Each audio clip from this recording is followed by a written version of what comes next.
ឆ្លោះថាឈុំស្នេហាអោបងអើយឈប់នឹកគិតរឿងអតីតគ្មានន័យទៀនឡើយអូនគ្រប់យ៉ាងដើម្បីស្នេហ៍ហើយរៀមសែនអាណិតបងតែងគិតពីអ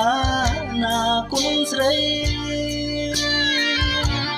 អូនមិនយល់ទឹកចិត្តប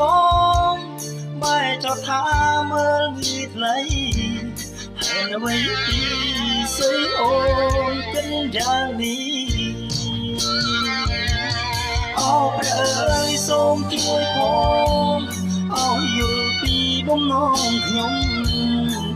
អាស្មងលើមានមុំគ្មានទីកែ